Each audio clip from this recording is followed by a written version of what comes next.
ಪ್ರೀತಿಯ ಬೆಲೆ ಕಹಿಯೇ. ಸಂಚಿಕೆ 8. ರಾಜೇಶ್ ರಾಗಿಣಿಯನ್ನು ಮನೆಗೆ ಕರೆದುಕೊಂಡು ಬರುತ್ತಾನೆ. ರಾಜೇಶ್ ಎಲ್ಲರನ್ನು ಕುರಿತು, ಎಲ್ರೂ ಕೇಳಿಸ್ಕೊಳ್ಳಿ, ಇನ್ಮೇಲೆ ರಾಗಿಣಿ ಈ ಮನೇಲೆ ನಮ್ಮ ಜೊತೆಗೆ ಇರ್ತಾಳೆ. ನನ್ಗೂ ಸೌಮ್ಯಗೂ ಡೈವರ್ಸ್ ಸಿಕ್ಕಿದ ನಂತರ ನನ್ನ ರಾಗಿಣಿ ಮದುವೆ. ಇದಕ್ಕೆ ಯಾರು ಆಕ್ಷೇಪ ವ್ಯಕ್ತಪಡಿಸೋ ಹಾಗಿಲ್ಲ. ರಾಜೇಶ್ ಮಾತು ಕೇಳಿ ಶ್ರೀನಿವಾಸ್, ವಿಶಾಲಾಕ್ಷಿ, ನೀರಜ್ ಎಲ್ಲರೂ ಏನು ಮಾಡಲು ತೋಚದೆ ಮೌನಕ್ಕೆ ಶರಣಾಗುತ್ತಾರೆ. ರಾಗಿಣಿ ಮನೆಗೆ ಬಂದು 1 ವಾರ ಕಳೆಯುತ್ತದೆ. ಅವಳು ತನ್ನ ವರಸೆ ಶುರು ಮಾಡುತ್ತಾಳೆ. ರಾಗಿಣಿ ಮನೆಯ ಕೆಲಸದವರನ್ನು ಕೆಲಸದಿಂದ ಬಿಡಿಸಿ ಮನೆಗೆ ಕಳುಹಿಸುತ್ತಾಳೆ.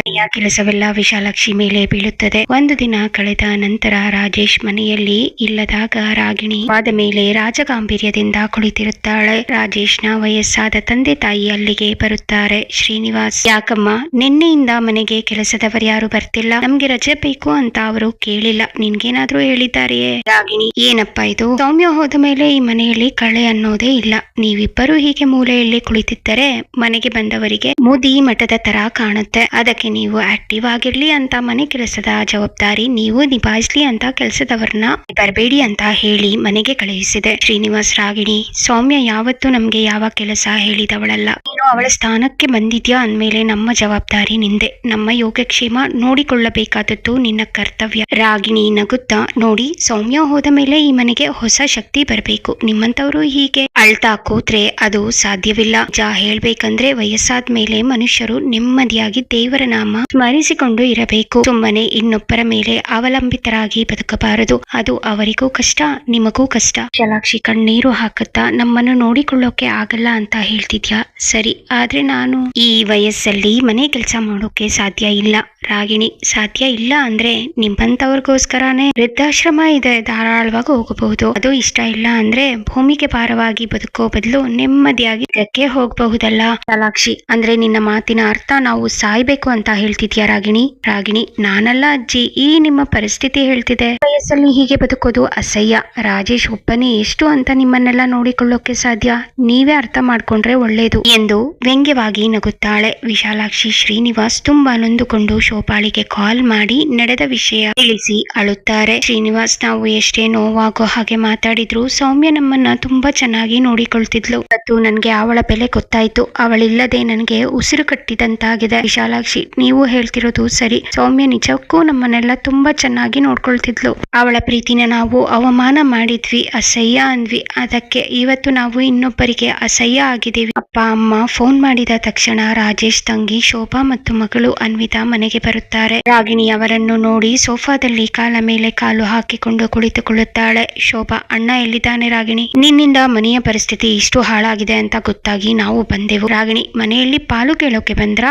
ಶೋಭಾ, ನೀನು ಈ ಮನೆಗೆ ಮಗಳು ಇರಬಹುದು, ಆದ್ರೆ ಈಗ ಇದು ನನ್ನ ಜವಾಬ್ದಾರಿ. ಹೀಗೆ ಪದೇ ಪದೇ ಬಂದು ರಾಜೇಶ್ಗೆ ತೊಂದರೆ ಕೊಡಬೇಡಿ. ಅನ್ವಿತಾ, ನೀವು ಯಾರು ನಮ್ಗೆ ಬರ್ಬೇಡಿ ಅಂತ ಹೇಳೋಕೆ? ನಮ್ಮ ಅತ್ತೆಯನ್ನು ಮಾವನಿಗೆ ಹೇಳಿ ಹೊರ ಹಾಕಿಸಿ ನೀವಿಲ್ಲಿ ಅಧಿಕಾರ ಚಲಾಯಿಸ್ತಿದ್ದೀರಾ? ರಾಗಿಣಿ ಅನ್ವಿತಾಳನ್ನು ಮೇಲಿನಿಂದ ಕೆಳಗೆ ನೋಡುತ್ತಾ, ನೋಡು ಅನ್ವಿತಾ, ನಿಮ್ಮ ಅಮ್ಮ ಮತ್ತು ನೀನು ಬರೋದು ನಿಮ್ಮ ಸ್ವಾರ್ಥಕ್ಕೆ ಅಂತ ರಾಜೇಶ್ಗೆ ನಾನು ತಿಳಿಸಿ ಹೇಳ್ತೀನಿ. ಹೇಗೆ ಹೇಳ್ಬೇಕು ಅಂತ ಚೆನ್ನಾಗಿ ಗೊತ್ತು. ಇನ್ ಮುಂದೆ ನೀವು ಇಲ್ಲಿಗೆ ಬರೋದನ್ನ ಕಡಿಮೆ ಮಾಡಿ. ಪದೇ ಬಂದ್ರೆ ನಿಮ್ಗೆ ಈ ಮನೆಯಲ್ಲಿ ಮರ್ಯಾದೆ ಗೌರವ ಎರಡೂ ಇರಲ್ಲ. ಮದ್ವೆಯಾದ ಹೆಣ್ಣು ಮಕ್ಕಳು ತವರು ಮನೆಯ ಮೇಲೆ ಕಣ್ಣಿಡುವುದು ಸರಿಯಲ್ಲ. ಶೋಭಾ, ರಾಗಿಣಿ ಮಾತು ಮಿತಿ ಮೀರದಿರ್ಲಿ. ಅಣ್ಣ ಬರೋವರೆಗೆ ನಾನು ಇಲ್ಲೇ ಇರುತ್ತೇನೆ. ಅವನಿಗೆ ಮನೆಯಲ್ಲಿ ಏನು ನಡೀತಿದೆ ಅನ್ನೋದನ್ನ ಹೇಳಿನೇ ನಾನು ಹೋಗೋದು. ರಾಗಿಣಿ, ಖಂಡಿತ ಇರಬಹುದು, ಆದರೆ ನೆನಪಿರಲಿ, ನಿಮ್ಮ ಅಪ್ಪ ಅಮ್ಮ ಇಲ್ಲಿ ಇರಬೇಕಾದ್ರೆ ನಾನು ಹೇಳಿದ ಕೆಲಸ ಮಾಡಬೇಕು. ಇಲ್ಲದಿದ್ದರೆ ಆ ಹಳೆ ಸೌಮ್ಯ ಹೋದ ಹಾದಿಯಲ್ಲೇ ನೀವು ಹೊರಡಬೇಕಾಗತ್ತೆ. ಇಲ್ಲಿ ಯಾರು ಪುಕ್ಕಟೆ ಊಟ ಹಾಕೋಕೆ ಕೂತಿಲ್ಲ. ಏನಂದೆ ನೀನು? ರಾಜೇಶ್ಗೆ ಮನೆ ವಿಷಯ ಹೇಳ್ತೀನಿ ಅಂತ ಅಂದೆ ಅಲ್ವಾ?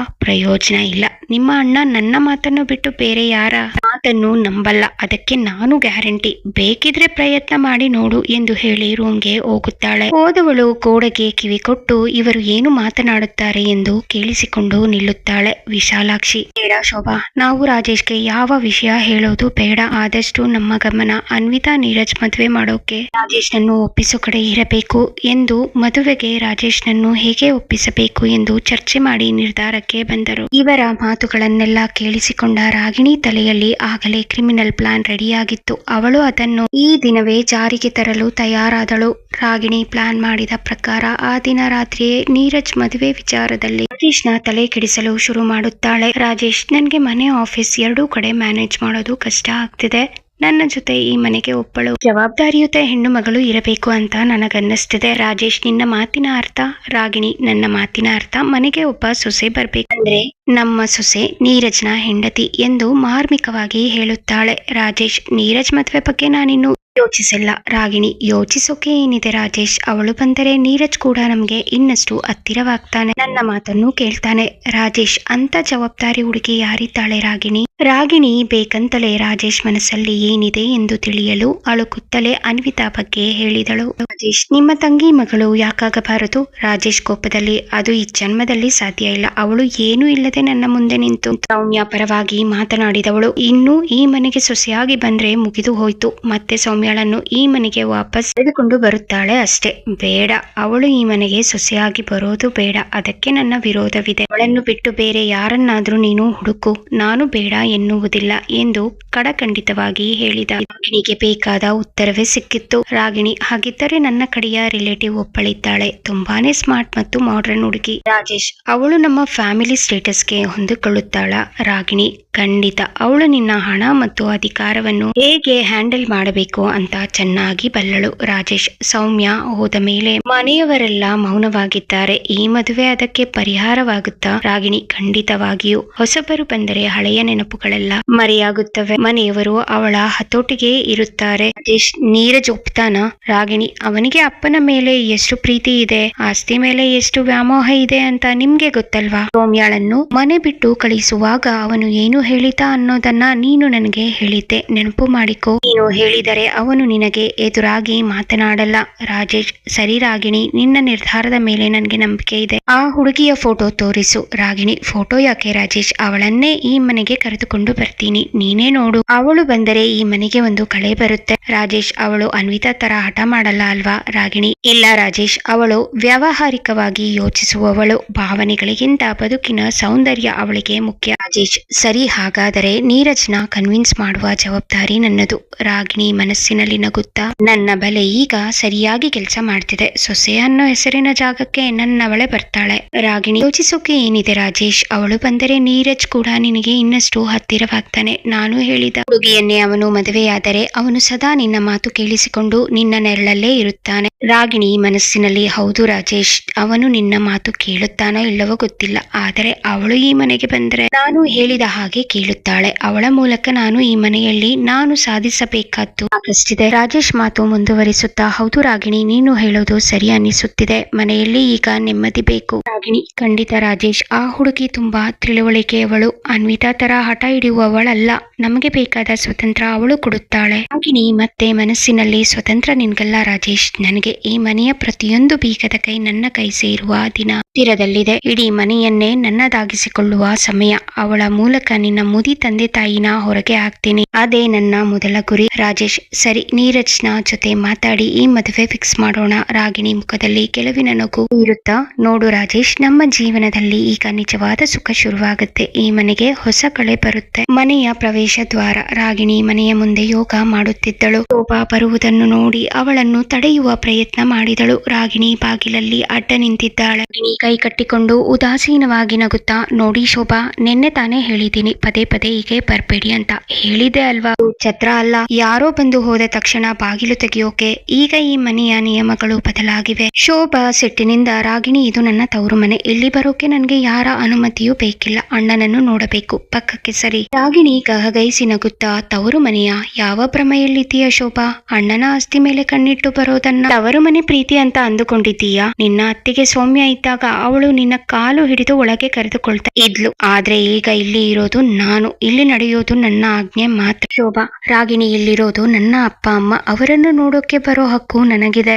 ಯಾರು ಬಿಡಲ್ಲ ಅನ್ನೋ ಹಾಗೆ ಇಲ್ಲ. ರಾಗಿಣಿ ತಿರುಗಿ ಚುಚ್ಚಿ ಮಾತನಾಡುತ್ತಾ, ಅಪ್ಪ ಅಮ್ಮನ ಅವರದ್ದೇ ಬದುಕು ಈಗ ಮುಗಿಯೋ ಹಂತದಲ್ಲಿದೆ. ಇನ್ನು ನಿಮಗೆ ಅವರು ಏನು ಕೊಡೋಕೆ ಸಾಧ್ಯ? ನೋಡು, ಹೀಗೆ ನನ್ನ ಹತ್ರ ಉಲ್ಟಾ ಮಾತಾಡೋಕೆ ಶುರು ಮಾಡಿದ್ರೆ ನೀನು ಬರೋದು ಕೇವಲ ಅಣ್ಣನ ಹಣಕ್ಕೋಸ್ಕರ ಅಂತ ರಾಜೇಶ್ಗೆ ನಾನು ಮನವರಿಕೆ ಮಾಡಿಕೊಡಬೇಕಾಗುತ್ತೆ. ಆಗುತ್ತೆ. ನನ್ನ ಮಾತು ಅರ್ಥ ಆಯ್ತಾ? ಶೋಭಾ, ರಾಜೇಶ್ ಅಣ್ಣನಿಗೆ ನೀನು ಏನು ಮಂತ್ರ ಹಾಕಿದ್ದೀಯಾ ರಾಗಿಣಿ?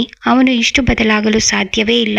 ಅವಳ ಮುಖದ ಮೇಲೆಯೇ ಬಾಗಿಲು ಹಾಕುವ ಸನ್ನೆ ಮಾಡುತ್ತಾ, ಮಂತ್ರನೋ ತಂತ್ರನೋ, ಒಟ್ಟಿನಲ್ಲಿ ರಾಜೇಶ್ ಈಗ ನನ್ನ ಮಾತಿನಂತೆ ನಡ್ಕೊಳ್ತಾರೆ. ನೀವು ಇಲ್ಲಿ ನಿಂತು ಸಮಯ ವ್ಯರ್ಥ ಮಾಡಬೇಡಿ. ಬಂದ ದಾರಿಗೆ ಸುಂಕವಿಲ್ಲ ಅನ್ನೋ ಹಾಗೆ ಹೊರಟು ಬಿಡಿ. ಇಲ್ಲದಿದ್ದರೆ ಪೊಲೀಸರನ್ನು ಕರೆಸಿ ಅತಿಕ್ರಮ ಪ್ರವೇಶ ಅಂತ ದೂರು ಕೊಡಬೇಕಾಗುತ್ತೆ. ಎಚ್ಚರಿಕೆ. ಶೋಭಾ ರಾಗಿಣಿಯನ್ನು ತಳ್ಳಿಕೊಂಡು ಮನೆಯೊಳಗೆ ಬರುತ್ತಾಳೆ. ರಾಜೇಶ್ ನೀರಜ್ ಜೊತೆ ಮದುವೆ ವಿಷಯ ಪ್ರಸ್ತಾಪಿಸಿದ. ನೀರಜ್, ನಾನು ನೋಡಿದ ಹುಡುಗಿ ನಮ್ಮ ಮನೆತನಕ್ಕೆ ತಕ್ಕವಳು. ಮುಂದಿನ ವಾರವೇ ನಿಶ್ಚಿತಾರ್ಥ ಮಾಡಿ ಸ್ವಲ್ಪ ದಿನ ಬಿಟ್ಟು ಮದುವೆ ಫಿಕ್ಸ್ ಮಾಡೋಣ. ಶ್ರೀನಿವಾಸ್, ನಮ್ಮ ಮನೆತನದ ಘನತೆಯನ್ನು ಕಾಪಾಡುವ ಸೊಸೆ ನಮಗೆ ಬೇಕು. ಶೋಭಾ ಮಗಳು ಅನ್ವಿತಾ ನಮ್ಮ ಮನೆಗೆ ತಕ್ಕ ಸೊಸೆ ಆಗ್ತಾಳೆ. ಆದ್ರೆ ನೀನು ಬೇರೆ ಯಾವುದೋ ಹುಡುಗಿ ಅಂತಿದ್ಯಾ? ಈ ವಿಶಾಲಾಕ್ಷಿ. ಹೌದು ರಾಜೇಶ್, ಮನೆಗೆ ಬರುವವಳು ಸಂಸ್ಕಾರವಂತಳಾಗಿರಬೇಕು. ಗೊತ್ತಿಲ್ಲದವರ ಜೊತೆ ಸಂಬಂಧ ಬೆಳೆಸೋದಕ್ಕಿಂತ ನಮ್ಮ ಮನೆಯ ಹೆಣ್ಣು ಮಗಳನ್ನ ತಂದುಕೊಂಡ್ರೆ ನಮ್ಮ ಮನೆಗೆ ಲಕ್ಷ್ಮಿ ಬಂದಂತಾಗುತ್ತದೆ. ಅದೇ ಸಮಯಕ್ಕೆ ಮನೆಗೆ ಬಂದ ಶೋಭಾ, ಈ ಮನೆಗೆ ಅನ್ವಿತಾ ತಕ್ಕ ಸೊಸೆ ಆಗ್ತಾಳೆ. ರಾಜೇಶ್, ಇಲ್ಲ, ಅನ್ವಿತಾಳನ್ನು ಈ ಮನೆ ಸೊಸೆಯಾಗಿ ತರುವ ಯೋಚನೆ ನನಗಿಲ್ಲ. ನಾನು ನೋಡಿದ ಹುಡುಗಿ ನಮ್ಮ ಮನೆತನಕ್ಕೆ ತಕ್ಕವಳು. ಮುಂದಿನ ವಾರವೇ ನಿಶ್ಚಿತಾರ್ಥ ಮಾಡಿಕೊಳ್ಳೋಣ ಎಂದ. ಮುಂದೇನು? ರಾಜೇಶ್ ತನ್ನ ನಿರ್ಧಾರ ಬದಲಾಯಿಸ್ತಾನ ಅಥವಾ ತನ್ನ ಹಠದಂತೆ ಮದುವೆ ಮಾಡ್ತಾನ? ತಿಳ್ಕೋಬೇಕಾ? ಕತೆಗಾಗಿ ಕಮೆಂಟ್ ಮಾಡಿ ನಿಮ್ಮ ಆಲೋಚನೆಗಳನ್ನು ಹಂಚಿಕೊಳ್ಳಿ. ಈ ಕತೆ ಹೇಗೆ ಅನಿಸಿತು ಎಂಬುದನ್ನು ಕಮೆಂಟ್ ವಿಭಾಗದಲ್ಲಿ ತಿಳಿಸಿ. ಇಷ್ಟ ಆದ್ರೆ ಲೈಕ್ ಮಾಡಿ. ಮಿಸ್ ಮಾಡದೆ ನಮ್ಮ ಕನ್ನಡ ಕವನಗಳು ಹಾಗೂ ಕತೆಗಳಿಗಾಗಿ ನಮ್ಮ ಚಾನೆಲ್ಗೆ ಸಬ್ಸ್ಕ್ರೈಬ್ ಮಾಡಿ. ನಿಮ್ಮ ಬೆಂಬಲಕ್ಕೆ ಧನ್ಯವಾದಗಳು.